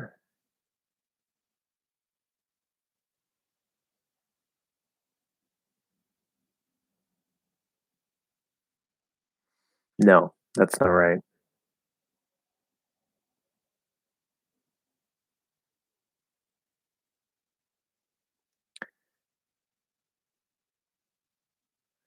Be good or bad, okay, you read your luck. Should never be looked in. Looked in, yeah. Yeah, so oh, interesting. Okay, so if you scroll down farther on that page, the first definition it gives, it says to be unlucky, to run out of luck. And the example, it says, oh crap, my program crashed and I lost a bunch of work. And then the other person says, oh man, lucked out. No, absolutely not. That does not make any sense at all. But if you go further down the page to entry number 3, it says in the UK, this has the exact opposite meaning to that in the USA. In other words, lucked out means you were unlucky, which technically does make a little more sense. But and I lucked out on that promotion. I didn't get it. Yeah, an American would never ever say that. It doesn't make any sense. If you say I lucked out on that promotion, it means you got the promotion. In American English, it can't mean the opposite. We don't use it that way. So apparently in the UK, it means you don't have luck, or maybe you run out of luck. So technically, yes, you are correct. It can mean the opposite of to be lucky, but not in American English. If you try to use it that way in American English, you're just going to confuse people. I am planning on taking the TOEFL exam. Could you recommend me any advice, webpage, or book to prepare myself for? This is a topic. So I know exams, they could be super useful, super important, especially depending on if you're trying to get into university or get a job or whatever. Sometimes you just need that piece of paper.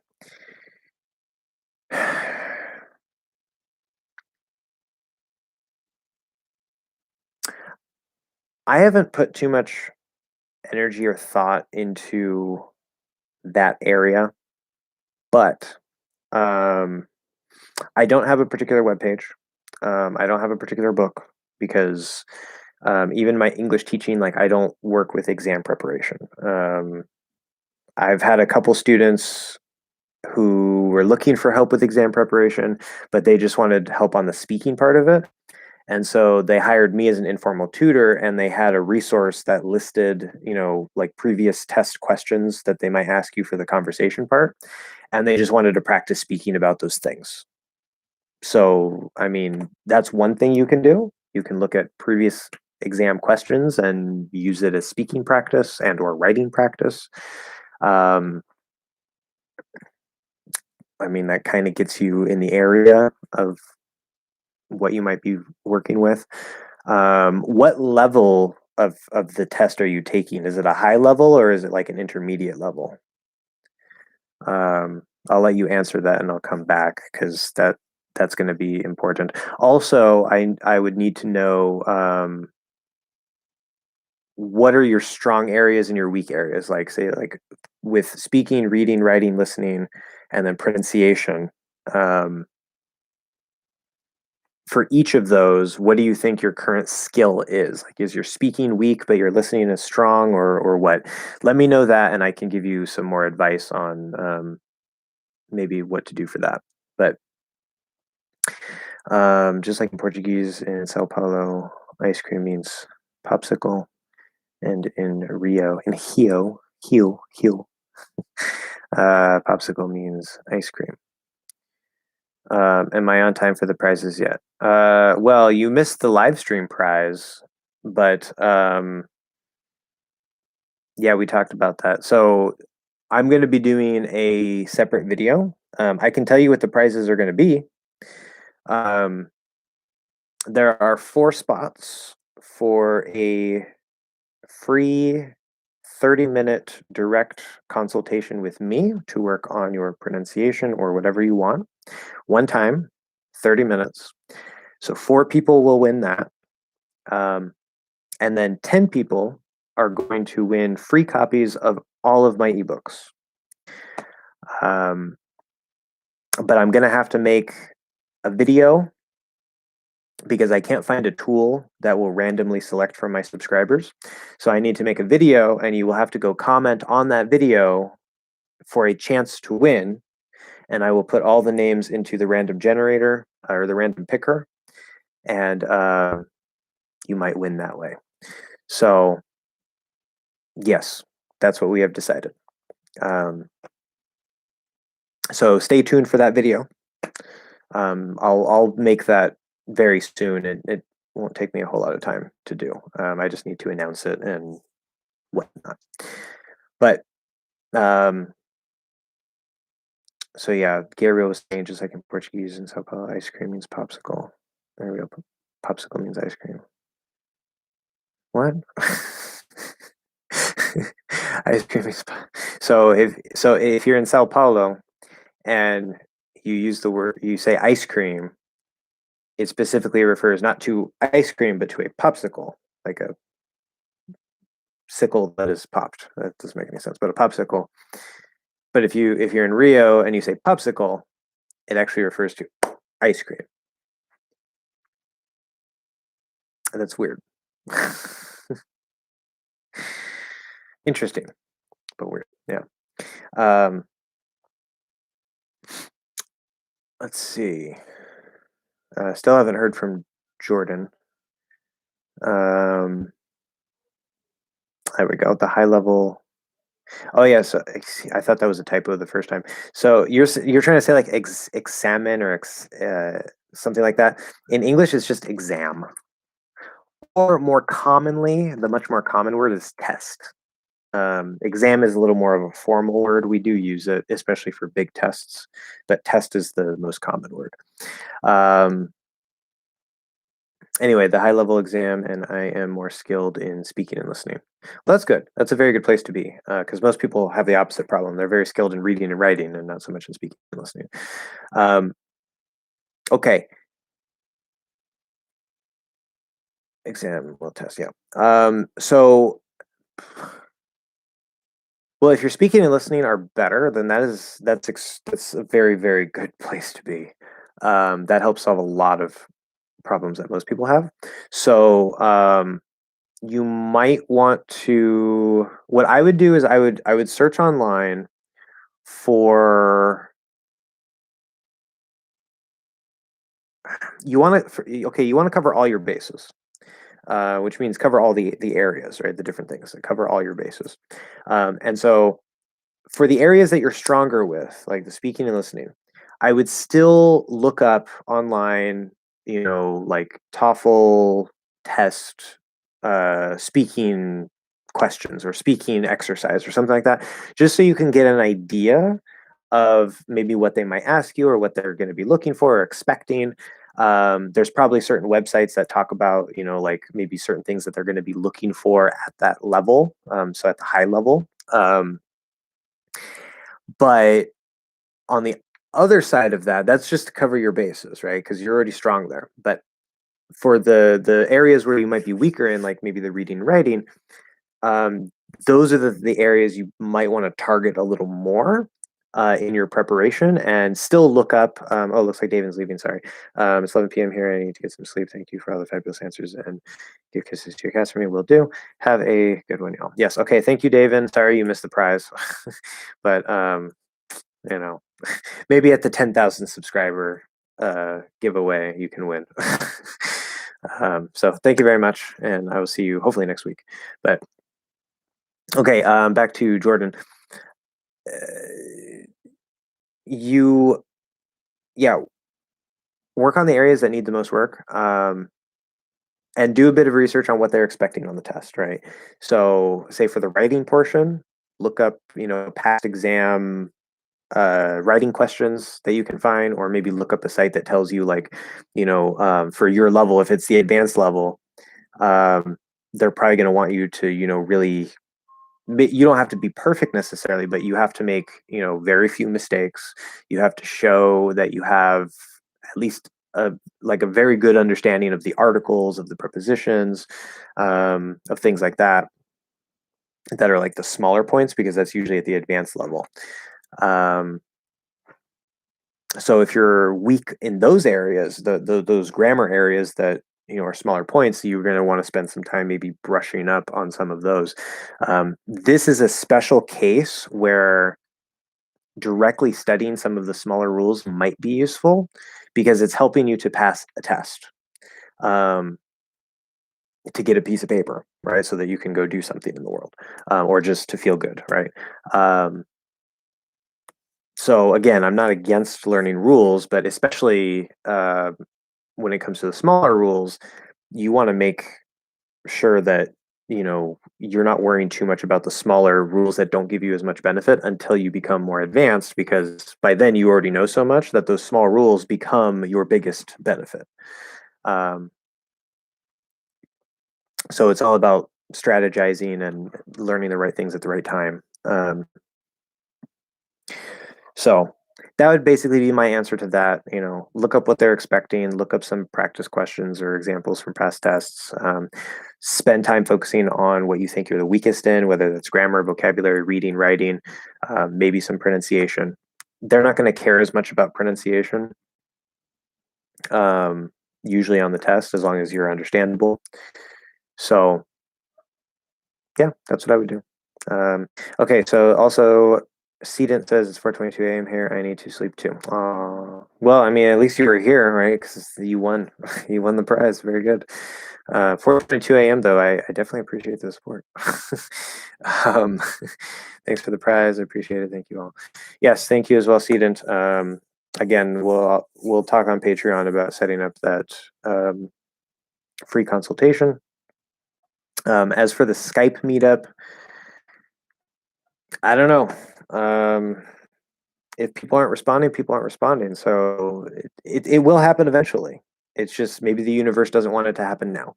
I'll keep mentioning it. We'll try to get it going, but it'll happen. It'll happen. So um, we're at almost 2 hours. Do we have any other questions from people?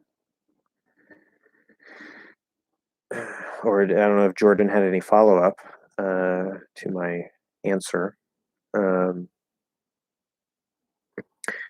But yeah, whenever you're trying to learn something,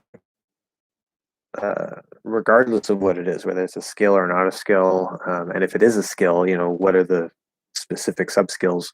You always need to break things down into the different component skills or sub skills, and you need to base things around your goals, right?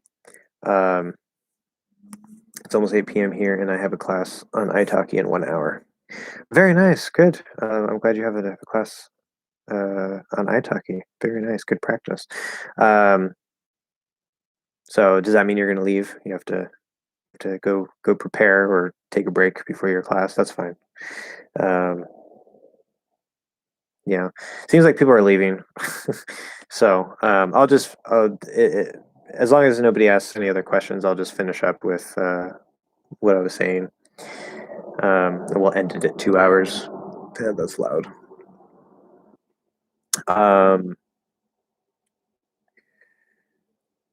But yeah, you break it down, right? If you want to go somewhere, if you want to get from, so I'm in San Diego. If I want to get from San Diego to New York, okay, I can't just say I'm going to New York. What does that mean? That doesn't mean anything. What time is it right now? It is 2:56 p.m. here. Uh, yeah, if you're in Brazil, you're about 6 hours ahead of me, give or take. Um, so I know that because I have a friend in Brazil. But yeah, if I want to go from here to New York, right, I need to know, okay, how am I going to get there?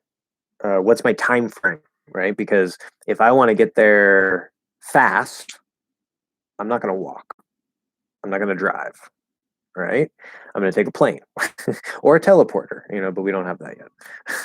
So if my destination is New York and my goal is to get there as fast as possible, well, I'm going to take the mode of transportation that's going to get me there as fast as possible, right? That's important. Where if I want to go to New York, but on the way I want to see different places and make stops here and there, I'm not going to take a plane. I can't do that, right? I'm going to drive there. Or if I'm really adventurous, I might walk there. That's kind of crazy, but people do that. So it depends on what your goal is, right? Do you want to get from point A to point B as fast as possible? Do you want to, take your time and enjoy the journey, whatever it is? But of course, here we're just talking about physically going from point A to point B. In language learning or in general skill development, you have different areas. So in speaking for a language, right, that's one skill set. And so if you're going from, say, no speaking ability to fluency, well, that's point A to point B within speaking. And then there's, no comprehension, listening comprehension to understanding pretty much everything you hear, like a native does. That's point A to point B in listening. So that's what makes language learning so complicated, because each skill area is its own A to B, right? And of course, they're connected and they kind of affect each other, especially the input-output pairs of speaking, listening, reading, writing. But you need to break down the areas, okay, and determine what your goals are. So your goal might be to become a fluent English speaker. That's a great goal, but it doesn't tell you much. It's like saying, I want to go to New York. Okay, how am I going to get there? What am I going to do? What am I going to focus on? Seaton's still here. Okay. Thanks. But now I'm gonna go. Okay. Well, thanks for letting me know. Yeah, I'll message you on Patreon soon. But and the great thing about language learning is there's no right answer, right? You can start with listening and reading, or whatever. A lot of input. That's what I call an input-based path, where you start mostly with that and you focus on speaking later. So you work on your point A to point B with listening, and then later you work on your point A to point B with speaking. Okay. Or you can take an output-based path, which I mean, you need some input, obviously, but you're immediately practicing all that input. So as you are um, sort of making progress point A to point B in your input, you're listening at least. You're also putting a lot of effort into your point A to point B for speaking, right? Um, and by the time you have good speaking skills, your listening probably won't be quite as good as somebody who started, point A to point B with listening before starting speaking. Um, and so you'll have to spend a little bit of extra time shifting your focus to the input, the listening and reading, after you reach conversational fluency. But that's a perfectly fine way to do it, right? Benny Lewis does it that way. And so you figure out what you want to do, what you're comfortable with, what are your goals, how fast do you want to learn. If you want to learn more quickly, you have to start with a speaking first approach. It's just how you learn quickly. If you want to, and quickly would mean, say, within 3 to 6 months of being conversationally fluent, you got to start speaking right away. If you are okay being more relaxed, taking your time, maybe learning how to speak a bit later, not because you're scared, but just because it's just your preference, then you can take 6 to 12 months, input, listening, reading, maybe some grammar study, maybe some vocabulary study, but just lots of exposure. And then when you can understand a lot of things, then you switch to speaking. There's nothing wrong with that.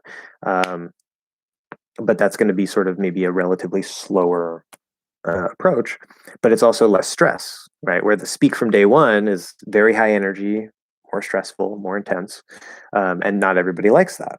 So it depends on you, your preferences, your goals. What do you want to do with the language? Where do you want to get to? And that answer is going to be a little bit different for everybody. So when it comes to a test, like Jordan was saying, he's going to be taking the TOEFL test.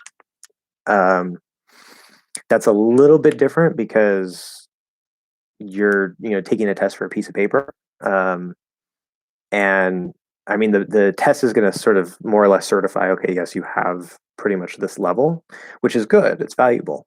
But my perspective on that is like, I don't like I don't recommend not studying for a test, but if you build up your skills and take a very practical approach rather than trying to memorize a bunch of things to start with, then the test is just a reflection of what skill you have. Where a lot of people, they try to approach it the other way. They try to say, well, I need to, do all these tricks and hacks for the test to try to get the highest I can. When if you have the skill, pass the test.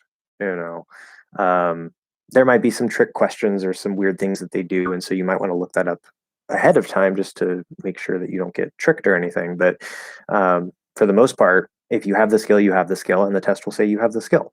So that's how I approach it. It's like I wouldn't really worry about it. If I'm going to take a test, I'll do a little bit of research on it, maybe a little bit of study on certain little points. But for the most part, you know, if I have the skill, I have it. If I don't, I don't. And if I don't pass the test, obviously I'm going to pay a lot of money for it because these tests are expensive.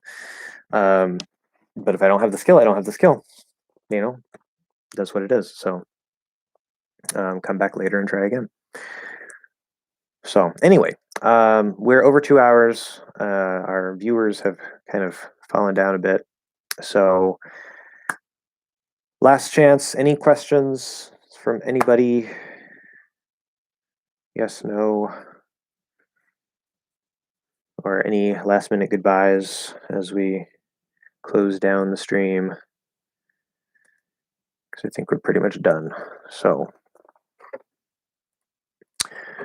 okay, I'm gonna close those. And hey, I'm not seeing anything. So I'm gonna go ahead and end the stream. So thank you all very, very much for attending. Liang, so glad you can make it. You've been leaving lots of comments, which I appreciate very much. Just want to say thanks. Yes. And thank you as well. Make sure that you comment on the next video, which is about 1,000 subscribers, because you can possibly win one of the prizes. But yes, you are very welcome, and thank you as well. So I will see you guys next week. Again, the time will be a little bit different, but it'll be the same day. So just keep your eyes out for that. So thank you all very much, and I will see you next time. I will win. Thank you so much for this live Q&A. I really appreciate it. Right when I was about to hit end. Yes, you are welcome. Thank you very much for joining us. Okay.